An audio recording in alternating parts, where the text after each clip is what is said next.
Everyone, welcome to my channel. So कैसे हैं आप सब? I hope you all get well.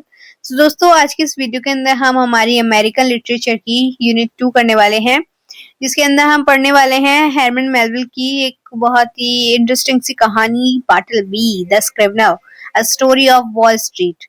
सो ये कहानी आज हम इस वीडियो के अंदर पढ़ने वाले हैं।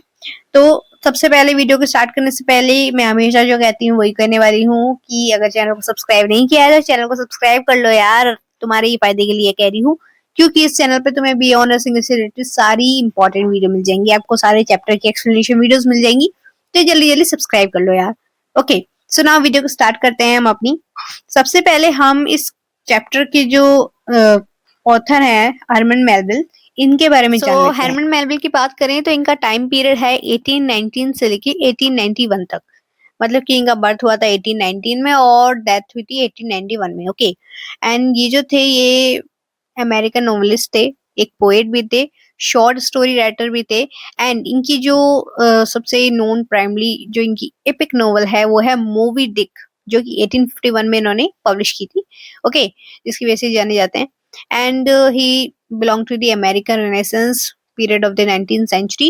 इनके जो अर्ली जो एडवेंचर नोवेल्स हैं, जैसे कि टीपी जो इन्होंने 1846 में पब्लिश की है, और बहुत सारी ऐसी नोवेल्स हैं जो काफी पॉपुलर हैं, बट इनके बाद के जो फिलोसफिकल वर्क्स हैं वो इनकी पॉपुलैरिटी को डिक्लाइन कर देते हैं and he was eventually nearly forgotten. Okay, so इनके लाइफ और करियर की बात करें तो ये न्यूयॉर्क सिटी में इनका बर्थ हुआ है। एंड जो मेलविल हैं, इन्होंने काफी फाइनेंशियल हार्डशिप फेस की है at a young age after his father death, and he traveled the ocean as a sailor, experience which inspired his early writings. Okay, और इनकी फेमस वर्क्स की बात करें तो इनके फेमस वर्क्स हैं जैसे मूवी डिक, जो कि 1851 में पब्लिश हुई थी। ये इनका एक मास्टरपीस है which is about the discovery of a whale, but it is a deeply philosophical and a symbolic novel. Okay, and दूसरी जो इनकी फेमस वर्क में से एक है वो है टाइपी,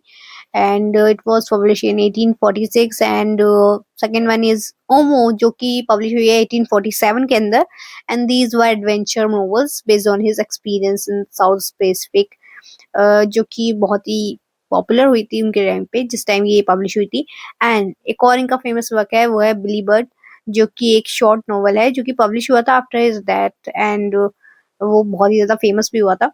इनके करियर और डेथ की बात करें तो वो आफ्टर इनिशियल सक्सेस, इनका जो करियर है मतलब कि राइटिंग करियर था उसने मूवी डिक की फेलियर की वजह से काफी सफर किया, बट फाइनल ईयर्स में इन्होंने as a custom inspector New York के अंदर काम किया था, and dead in relative obscurity in 1891। So Melville की रिवाइवल की बात करें तो इन द 1920s क्रिटिक्स ने दोबारा से रीडिस्कवर करे इनके वर्क्स को, एंड आज वो एक ग्रेट अमेरिकन राइटर्स में काउंट होते हैं। ओके, तो अगर हम बात करें मेलविल के बारे में तो मेलविल की जो राइटिंग स्टाइल है उसके अंदर symbolism, dark romanticism and exploration of the deepest mysteries of human nature बहुत ही प्रोमिनेंट है, ठीक है, इनकी राइटिंग स्टाइल के अंदर। ओके, तो ये तो हमने जान लिया ऑथर के बारे में, हरमन मेलविल के बारे में। अब इनकी जो स्टोरी है, ये जो नोवेल है इन्होंने जो हमें आज पढ़नी है वो है बाटलबी द स्क्रिवेनर। इसको स्टार्ट करते हैं। सो बाटलबी द स्क्रिवेनर के जो नरेटर हैं, जो कि एक अननेम लॉयर हैं, वो अपनी कहानी शुरू करते हुए अपने आप को एक रेदर एल्डरली मैन, मतलब कि काफी बुजुर्ग आदमी बताते हैं। अब वो जो है वो वॉल स्ट्रीट पर लॉ कॉपिस्ट मतलब कि स्क्रिवेनर्स को इंगेज करने का काम करते हैं, और उनका जो मूल मंत्र है जीवन का वो है the easiest way of life is the best, मतलब कि जीवन का सबसे आसान तरीका ही बेहतर है वो। अब इनकी बात करें, ये जो नरेटर हैं जो एक लॉयर है बाय प्रोफेशन, तो ये ऐसे लीगल मैटर्स देखते हैं जिसमें कोर्ट में जूरी को एड्रेस ना करना पड़े। ओके, अब जो यहाँ पे नरेटर हैं वो बताते हैं कि वो बहुत सारे स्क्रिवेनर्स से मिले हैं, लेकिन बाटलवी सबसे अजीब था। बाटलवी की पुरानी जिंदगी एक रहस्य थी जिसके बारे में जो नरेटर हैं उन्हें बहुत ही बाद में पता चलता है। अब ये बाटलवी कौन है? बाटलवी हमारी ये जो कहानी का जो टाइटल है बाटलवी द स्क्रिवेनर, ये एक स्क्रिवेनर है, एक लॉ कॉपिस्ट है। मतलब मैं आपको समझाती हूँ कि ये जिस टाइम की कहानी है उस टाइम पे कोई भी प्रिंटिंग मशीन नहीं थी, कोई भी ऐसी चीज नहीं थी, कोई मशीन ऐसी नहीं थी जिससे कि आप किसी भी डॉक्यूमेंट की कॉपी कर सकें। तो उस टाइम पे क्या करते थे लोग, लोगों को हायर करते थे कि तुम इसकी कॉपी करोगे, मतलब कि तुम इसमें से ओरिजिनल में से देख के दूसरी पेजों पे ये सब लिखोगे, ओके, कॉपी करोगे। तो ये काम होता था स्क्रिवेनर्स का, ओके, ब्लॉक कॉपिस्ट का। तो अब यहाँ पे जो हमारे नरेटर हैं वो इन्हें एंगेज करने का काम करते हैं। अब यहाँ पे जो ये बार्टलबी, ये जो टाइटल है एक स्क्रिवेनर है, ठीक है, जो कि कॉपी करता है ओरिजिनल कॉपीज से दूसरी कॉपीज में, जैसे मतलब प्रिंट आउट तो नहीं होता था, इसलिए वो कॉपी करते हैं। अब यहाँ पे सबसे पहले जो नरेटर हैं वो हमें ऑफिस का डिस्क्रिप्शन देते हैं।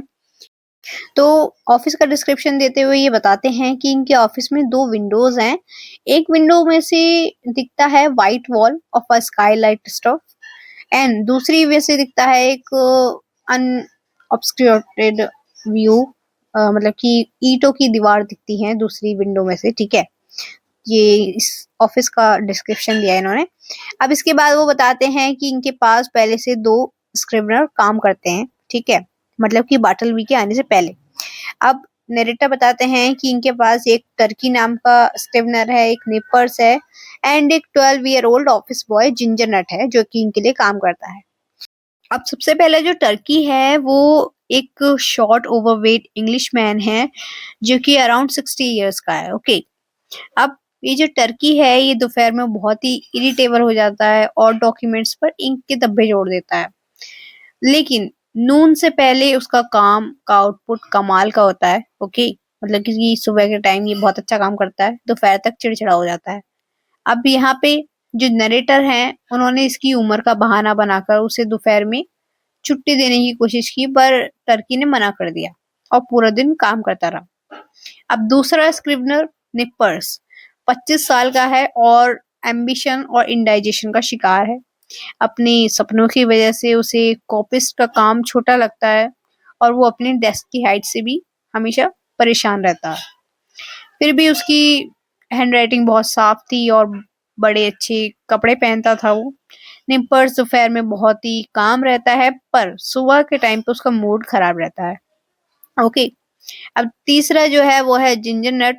कहने को तो वो लॉ स्टूडेंट है, पर वो बहुत ज्यादा इरेंट बॉय का काम करता है। वो ऑफिस की साफ सफाई करता है और टर्की और निपर्स है इनके लिए जिंजर नट केक्स लाता है, ओके। इसकी वजह से उसका नाम जिंजर नट पड़ गया है। तब में जो बार्टलबी है उसकी एंट्री होती है, एक मोशनलेस यंग मैन जो कि काफी नीट है, रिस्पेक्टेबल है, पर बहुत ही उदास दिखता है। अब जो नरेटर है उसे वो नौकरी पर रख लेता है, स्क्रिवेनर को, मतलब कि बार्टलबी को, क्योंकि उसे अब और स्क्रिवेनर्स की जरूरत है, क्योंकि उसका बिजनेस बढ़ गया है और अब वो मास्टर ऑफ चांसरी बन गया है। इस वजह से नरेटर जो है वो बार्टलबी को अपनी यहाँ पे नौकरी पर रख लेता है एज अ स्क्रिवेनर। अब नरेटर को उम्मीद होती है कि जो बार्टलबी है इसका शांत और गंभीर स्वभाव टर्की और जो निपर्स हैं उनके गुस्से और जो चिड़चिड़ेपन है उसको बैलेंस कर देगा। अब यहाँ पे नरेटर का जो ऑफिस है वो ग्लास डोर से सेपरेटेड है। अब और जो बार्टलबी है, बार्टलबी को एक कोने में जगह दी जाती है जहाँ पे वो बाकियों के, मतलब कि बाकियों से दूर होता है वो, एक ऐसी खिड़की के पास जहाँ से सिर्फ एक ऊंची ईंट की दीवारें दिखती हैं। वहां पे उसका बैठने की डेस्क लगाई जाती है। अब नरेटर एक ग्रीन फोल्डिंग स्क्रीन भी लगा देता है ताकि बार्टलबी सबसे छुपा रहे, पर फिर भी इतना पास होके भी उसकी आवाज सुन सके वो, मतलब कि जो नरेटर है वो खुद जो बार्टलबी है उसकी आवाज सुन सके और दूसरे उसे देख ना पाए, इस तरीके से वो एक ग्रीन स्क्रीन लगा देता है उसकी डेस्क के पास। अब बार्टलबी एक बेहतरीन वर्कर निकलता है जो कि बिना ब्रेक के, मतलब कि ढेर सारा कॉपी करता है, काम करता है। नरेटर नोटिस करता है कि बार्टलबी को अपने काम में मजा नहीं आता है, बल्कि वो इसे खामोशी से एक मशीन की तरह, जैसे रोबोट करता रहता है ना, मतलब कि बिना इमोशंस के बस करते रहो, लगातार करते रहो काम, उस तरीके से काम करते रहता है। अब स्क्रिवेनर, जो स्क्रिवेनर है उसका काम सिर्फ कॉपी बनाना नहीं, बल्कि उन्हें मतलब कि चेक करना और देखना कि ये सही है या नहीं है, ठीक है, मतलब कॉपी करना, ये सारे काम होते हैं उसके स्क्रिवेनर के। अब इसमें 2 लोग लगे होते हैं कि एक पढ़ता है, दूसरा गलतियां सुधारता है और नरेटर कभी-कभी खुद इसमें हेल्प कर देता है। ठीक है, इस काम में ये स्क्रिवेनर का काम होता है कि एक आदमी पढ़ेगा, दूसरा गलतियां सुधारेगा उसकी कि उसने क्या सही से कॉपी करा है या नहीं करा है ओरिजिनल डॉक्यूमेंट से। तो इसमें भी नरेटर जो है वो कभी-कभी इनकी हेल्प कर देता है। अब आगे क्या होता है कि बाटलवी जो है उससे नौकरी पे तीसरा ही दिन हुआ होता है।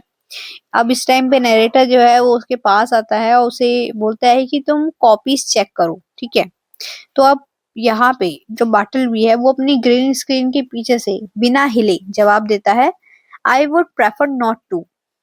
इसका मतलब होता है कि मैं ये नहीं करना चाहूंगा।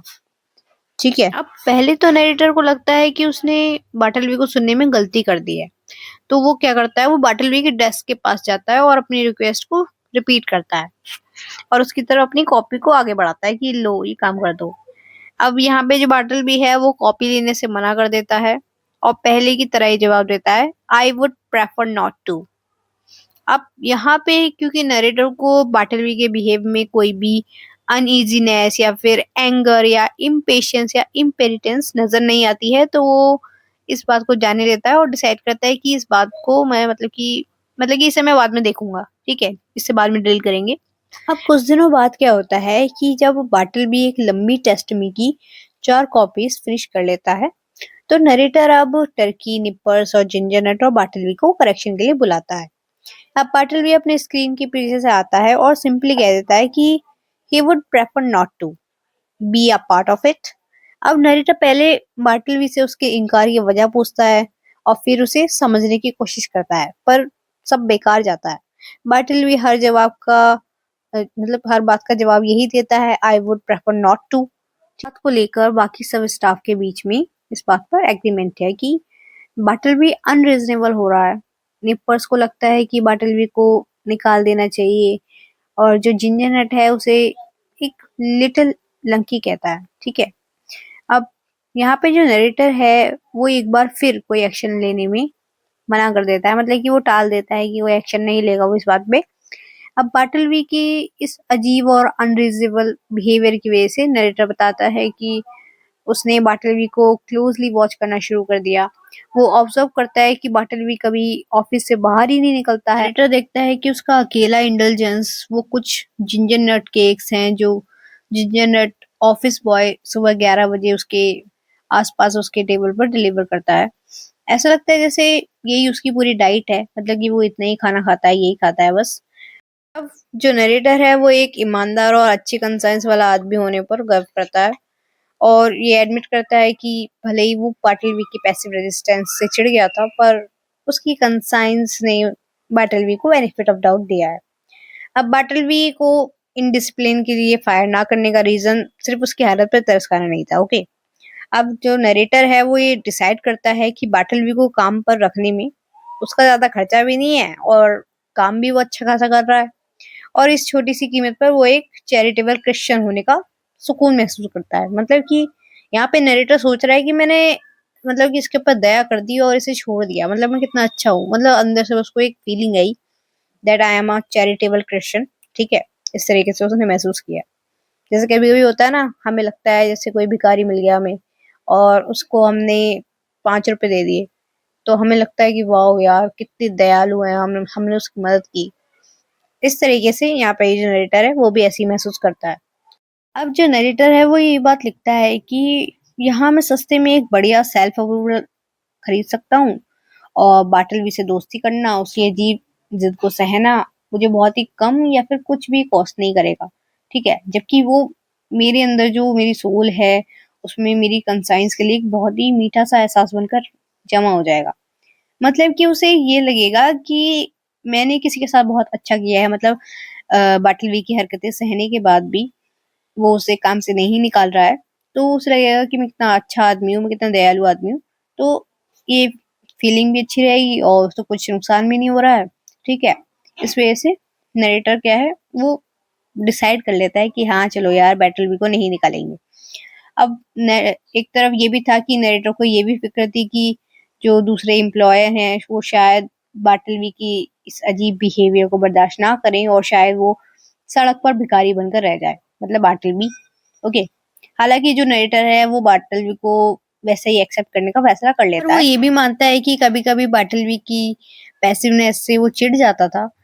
कभी कभी उसे मतलब कि उसने ये कोशिश भी की है कि बाटलवी की वो खामोशी तोड़ सके और उसे गुस्सा दिला सके, बट ऐसा हो नहीं पाया। उसकी कोशिश बेकार रही सारी। ठीक है। अब कुछ दिनों बाद फिर से नरेटर, जिसे इवल इम्पल्स समझ रहा था, उससे फिर से वो इंस्पायर होके वो क्या करता है, वो बैटलवी को पेपर्स कंपेयर करने के लिए बोलता है। अब इस बार भी वही होता है जो हर बार होता है, मतलब बैटलवी का वही सेम आंसर है दैट उसने कहा he would not prefer to. ठीक है। अब इस बार जब टर्की से बाटलवी के बारे में पूछा जाता है कि मतलब कि जो टर्की है यहाँ पे, जो एक स्क्रिवनर एक और है जो काम करता है यहाँ पे, नरेटर ने उस टर्की से पूछा बाटलवी के बारे में कि तुम्हारी क्या राय है बाटलवी की इस बिहेवियर को लेके।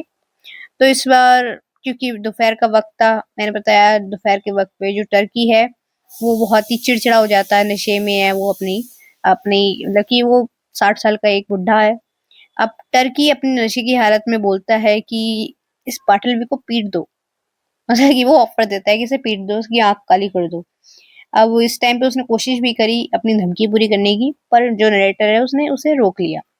ठीक है। एंड देन निपर्स के ओपिनियन की बात करें तो निपर्स का ओपिनियन थोड़ा बैलेंस्ड है। वो पूरा माला नरेटर पर छोड़ देता है कि मतलब वो सजेस्ट करता है नरेटर को कि हालात को देखते हुए आपको बाटलबी को निकाल देना चाहिए।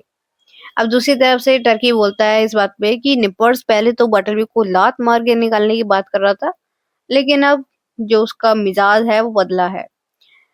वो उस बियर की वजह से जो कि उसने लंच में पी थी। अब नरेटर बाटलवी के पास जाता है और उसे पोस्ट ऑफिस से कुछ लाने के लिए कहता है, क्योंकि जो जिंजर नट ऑफिस बॉय है वो ऑफिस में नहीं है अभी, इस वजह से।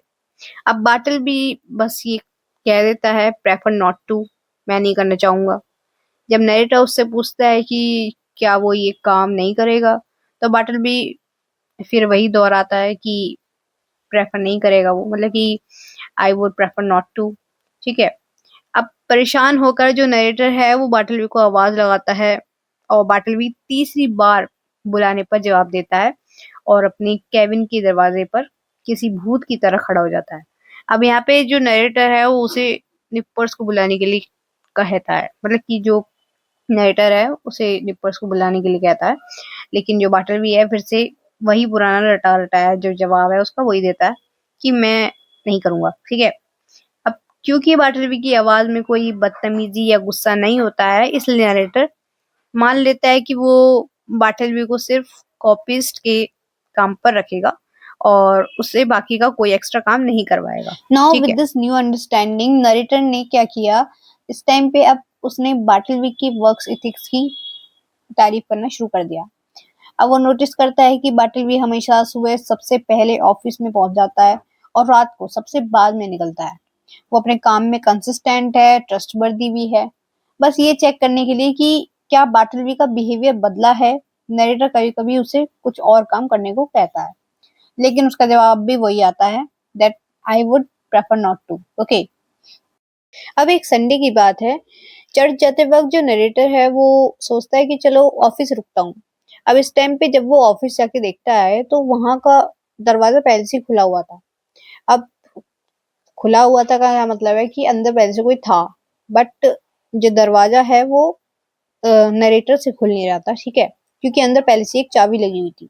अब नरेटर को पता चलता है कि वहां पे बटलवी जो है वो वहीं पे ऑफिस में अपनी घर की तरह रह रहा है, मतलब कि जो बाटलवी है वो ऑफिस को अपने घर की तरह यूज कर रहा है। अब क्योंकि वो डीपली एंगेज था, बाटलवी ने नरेटर को उसके अपने ही ऑफिस में आने से रोक दिया कि थोड़ी देर बाद आना, ये कहा बाटलवी ने नरेटर को। अब जब नरेटर थोड़ी देर बाद वहां पे वापस आता है तो वो देखता है कि बाटलवी अब ऑफिस में नहीं है, वो कहीं चला गया है। अब इस टाइम पे बाटलवी तो चला गया है, नरेटर यहाँ पे देखता है ऑफिस में कि वहां पे एक ब्लैंकेट है, कुछ टॉयलेटरीज हैं और कुछ खाना पड़ा है डेस्क के नीचे, और साथ ही वहां पुराने से एक रुमाल के अंदर कुछ कॉइन्स भी पड़े थे डेस्क के नीचे। ठीक है। अब ये सब देखने के बाद शुरुआत में तो नरेटर को दया आ जाती है उस पे, और वो फिर लोनलीनेस और हैप्पीनेस के नेचर के बारे में सोचने लगता है। अब इस टाइम पे वो ये लिखता है, happiness courts the light, so we deem the world is gay, but misery highlights aloof, so we deem that misery there is none. इसका मतलब है यहाँ पे कि जो खुशी है वो हमेशा दिखावे में रहती है, मतलब कि खुशी हमेशा उजाला ढूंढती है। द वर्ल्ड इज गे का मतलब है दुनिया बहुत ही जोली और खुशहाल लगती है हमें। मिजरी अलाइट्स हाइड्स अलूफ, मतलब कि दुख जो है वो अकेलेपन में सबसे दूर छुपा रहता है। मिजरी देयर इज नन, मतलब कि हमें लगता है कि दुख एग्जिस्ट ही नहीं करता है, इसलिए हम, क्योंकि हमें वो दिखता ही नहीं है इसलिए हमें लगता है कि वो एग्जिस्ट नहीं करता है दुख। ठीक है, तो ये लाइंस नरेटर ने यहाँ पे लिखी है। लेकिन जल्दी उसका ये एहसास रिपल्शन में बदल जाता है, मतलब नफरत में बदल जाता है, क्योंकि नरेटर को समझ आता है कि वो बाटलवी को रोक ही नहीं पा रहा, उसके इस अजीब बिहेवियर को कुछ बोल ही नहीं पा रहा, वो बेजुबान होकर उसे ये सारी चीजें बात माननी पड़ी है। अब उसे इस बात पे शर्म आने लगती है कि मैं कुछ कर नहीं पा रहा हूँ, वो मेरी बात नहीं मान रहा है। अब वो कंक्लूड करता है कि बाटलवी की हालत ठीक नहीं हो सकती है, क्योंकि उसकी बीमारी जो है वो कोई शरीर की बीमारी नहीं है, बल्कि उसकी सोल की बीमारी है, मतलब कि जो नरेटर के बस में है ही नहीं, नरेटर के बस के बाहर है। अब नरेटर घर जाता है और सोचने लगता है कि मैं बाटलवी को $20 और उसका बोनस देकर और फ्यूचर में उसकी मदद करने का प्रॉमिस करके उसे नौकरी से निकाल देगा। ठीक है, अब ये सोचता है, लेकिन अगली सुबह फिर उसके सुपरस्टिशियस नॉकिंग, मतलब कि एक अजीब सी दस्तक होती है, उसकी वजह से वो उसे, उसकी जो क्रिश्चियन कंसाइंस है उसके अंदर की क्रिश्चियन कंसाइंस जग जाती है और उसे अंदर से लगता है कि नहीं, मुझे ऐसा नहीं करना चाहिए, तो वो बाटलवी को नहीं निकालता है, बल्कि उसे, मतलब कि बाटलवी को सारे काम करने के लिए और समझदार बनने के लिए कहता है।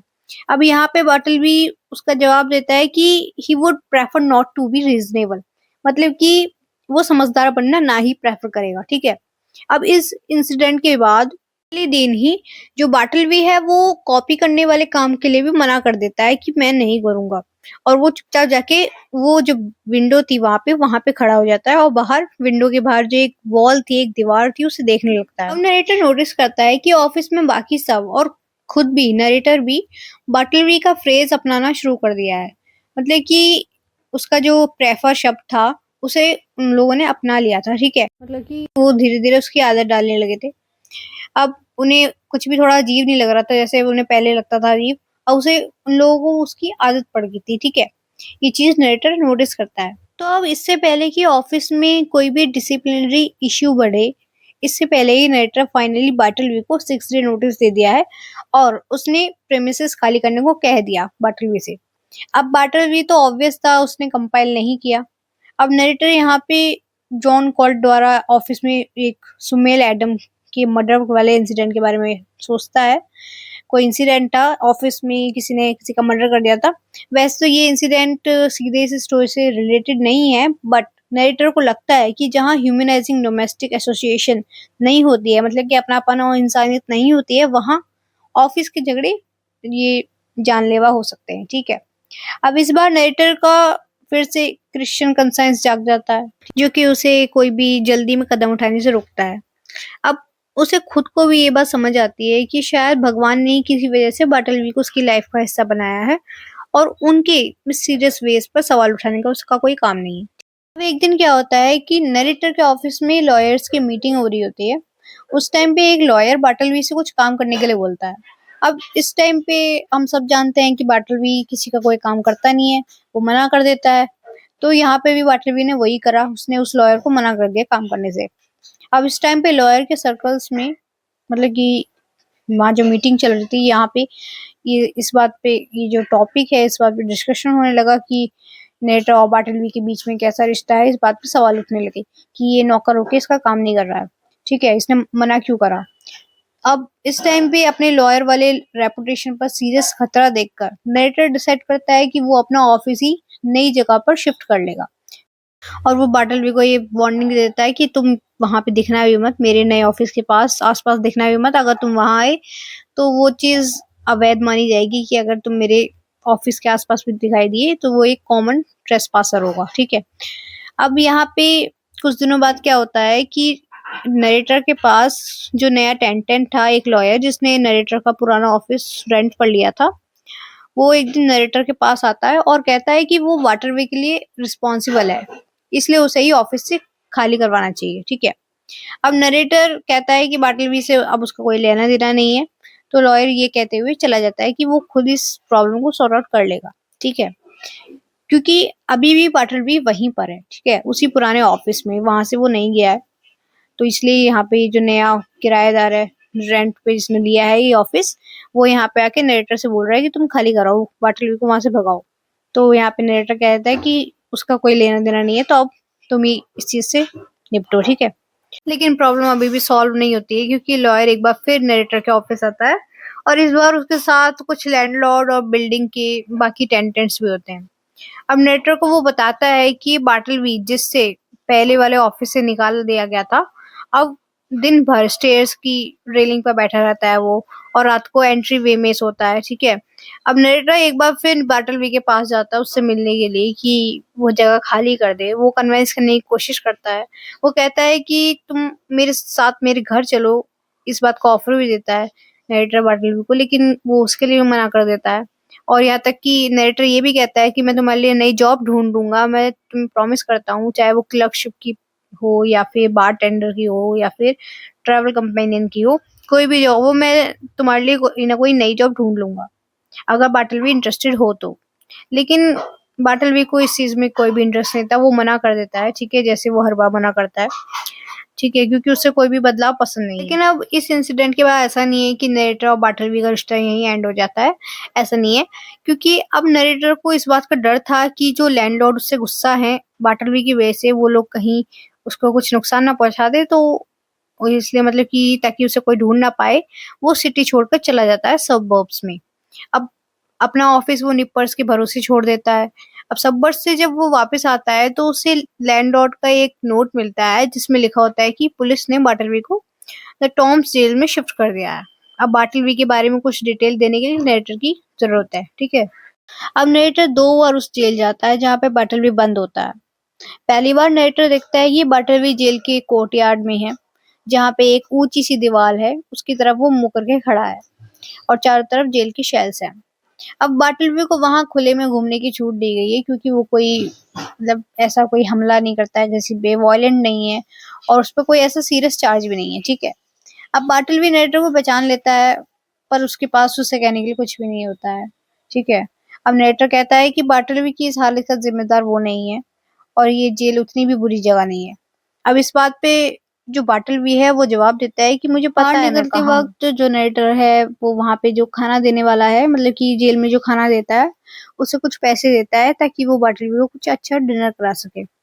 अब इस बार बाटलवी अपने पुराने अंदाज में कहता है कि वो आज खाना खाना पसंद नहीं करेगा, और फिर से एक डेड वॉल की तरफ मुंह करके खड़ा हो जाता है। अब एक दिन फिर नरेटर उसके पास आता है, मतलब जेल में फिर से आता है बाटलवी को देखने के लिए। अब बाटलवी को वो देखता है कि बाटलवी कोर्ट यार्ड की एक दीवार के पास झुककर लेटा हुआ है, जिसकी चारों ओर एक मोटी सी दीवारें हैं। उसका शरीर बिल्कुल सूख चुका है। ठीक है। और भले ही उसकी आंखें खुली थी, पर ऐसा लग रहा था जैसे वो गहरी नींद में हो। अब कुछ गड़बड़ महसूस हुई नरेटर को, तो उसने उसे छू कर देखा, तो उसे समझ आता है कि बाटलवी मर चुका है। अब नरेटर आखिरी बार बाटलवी की आंखें बंद करता है, और जब जो ग्रब मैन है वो कहता है कि बाटलवी सो रहा है, तो नरेटर जवाब देता है विद किंग्स एंड काउंसलर।